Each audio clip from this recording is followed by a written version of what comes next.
Skenario untuk meloloskan timnas Indonesia ke Piala Dunia 2026, kayaknya emang sudah disusun secara detail oleh pihak Federasi Sepak Bola Dunia FIFA. Bagaimana enggak gitu sejak Pak Erik ditunjuk sebagai Ketua PSSI, Presiden FIFA Giovanni Infantino kayaknya emang ingin memajukan sepak bola Indonesia dan memperkenalkan pada dunia. Mulai membangun kantor di Jakarta, memberikan dana segar hingga menunjuk Indonesia sebagai tuan rumah Piala Dunia U20, lalu diganti Piala Dunia U17 yang sukses besar. Tak hanya itu saja, akhir-akhir ini Indonesia juga mulai mendapatkan sorotan dunia, mulai dari Fabrizio Romano yang tiba-tiba membahas transfer pemain dan pelatih Indonesia 433 yang sering kali posting perkembangan timnas Indonesia.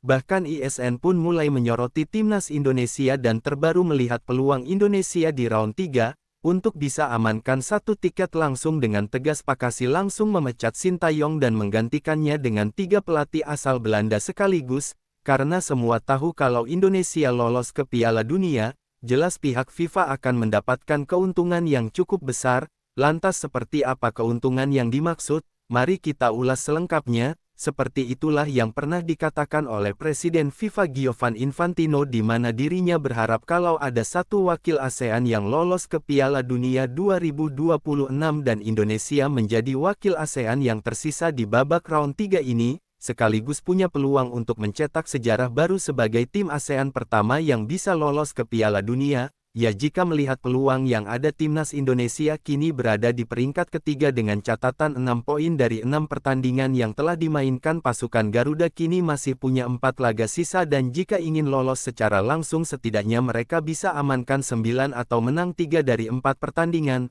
sisa, dan peluang Indonesia semakin terbuka lebar setelah di awal tahun 2025 ini banyak gebrakan-gebrakan yang mengejutkan dilakukan oleh pihak PSSI, mulai dari memecat Sintayong dan menggantikannya dengan Patrick Kluivert serta 2 asisten Alex Pastoor dan Denny Lanzat.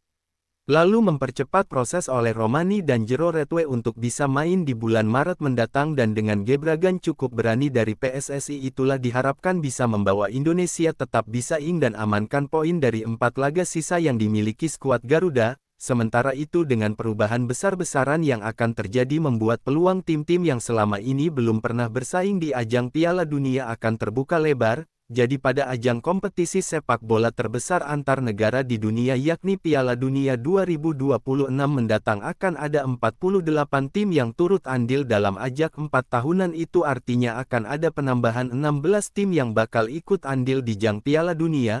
Menurut Ketua FIFA Giovanni Infantino, penambahan peserta itu akan memungkinkan sejumlah negara yang selama ini belum pernah mengikuti ajang Piala Dunia untuk bermimpi, tak terkecuali untuk timnas Indonesia. Kita harus membentuk Piala Dunia abad ke-21 sepak bola, bukan sekedar Eropa dan Amerika Selatan. Dengan format baru ini lebih banyak negara akan memiliki kesempatan untuk bermimpi, kata Giovanni Infantino. Sumber FIFA melihat peluang besar yang dimiliki Indonesia membuat FIFA pun turut andil untuk membantu Indonesia bisa menembus tebalnya dinding Piala Dunia. Hal itu bisa dibuktikan dengan kedekatan Ketua PSSI Pak Erick Thohir dengan Presiden FIFA Giovanni Infantino. Bahkan saking dekatnya kedua tokoh itu layaknya bestian, dan beberapa kali keduanya saling bertemu dan membahas soal perkembangan sepak bola Indonesia. Tak hanya itu saja, FIFA juga baru-baru ini membangun kantor di Jakarta dan memberikan dana cukup besar untuk memajukan sepak bola Indonesia, termasuk membangun training center di Iken. Selain itu, unjukan P serta Denny Lanzat dan Alex Pastoor juga melalui campur tangan dari Pak Infantino, karena jika berkaca dari apa yang dikatakan oleh Pak Infantino sebelumnya kalau dirinya ingin melihat satu wakil ASEAN untuk bisa bermain di Piala Dunia 2026, dan hanya Indonesia satu-satunya harapan saat ini. Selain itu, dengan datangnya pemain-pemain dan pelatih berkualitas akan menjadikan langkah Indonesia makin mudah. Apa yang terjadi jika Indonesia lolos Piala Dunia? Terlepas dari apapun yang akan terjadi di akasi Piala Dunia round yang ketiga, bicara soal Piala Dunia menjadi menarik jika Indonesia bisa lolos ke Piala Dunia. Meski saat ini Indonesia berada di ranking 126 dunia, tapi beberapa media-media di Eropa mulai menyoroti perkembangan timnas, terutama dengan kedatangan Patrick Rood dan Alex Pastoor yang punya track record yang cukup apik di Belanda. Dan jika Indonesia beneran bisa lolos ke Piala Dunia 2026 akan sangat berbahaya mulai dari server Instagram down lebih dari 1 juta komen di akun 433 libur nasional untuk parade follower FIFA World Auto naik pemain timnas tiap hari muncul di talk show ataupun podcast dan masyarakat bumi bingung lihat komentar netizen Indonesia di mana-mana. Selain itu banyak komentar dari netizen muncul soal apa yang terjadi jika Indonesia lolos ke Piala Dunia yang menarik timnas Indonesia benar-benar jadi sorotan dunia karena mereka akan menjadi satu-satunya wakil ASEAN yang bisa menembus tebalnya dinding dunia, bahkan belum lolos saja sudah mendapatkan banyak sorotan dunia. FIFA untung besar jika Indonesia lolos Piala Dunia. Indonesia sebenarnya adalah negara Asia pertama yang lolos ke ajang Piala Dunia. Jadi Indonesia yang saat itu dikenal sebagai Hindia Belanda adalah negara Asia pertama yang berpartisipasi dalam Piala Dunia yaitu pada tahun 1938 di Prancis, meskipun hanya bermain satu kali dan kalah dari Hungaria. Partisipasi ini tetap menjadi catatan bersejarah bagi sepak bola Indonesia dan Asia. Partisipasi ini menunjukkan bahwa Indonesia pernah merasakan atmosfer kompetisi sepak bola terbesar di dunia di mana kini dengan bertambahnya jumlah peserta Piala Dunia 2026 ada harapan bahwa Indonesia bisa kembali merasakan panggung yang sama setelah hampir 1 abad.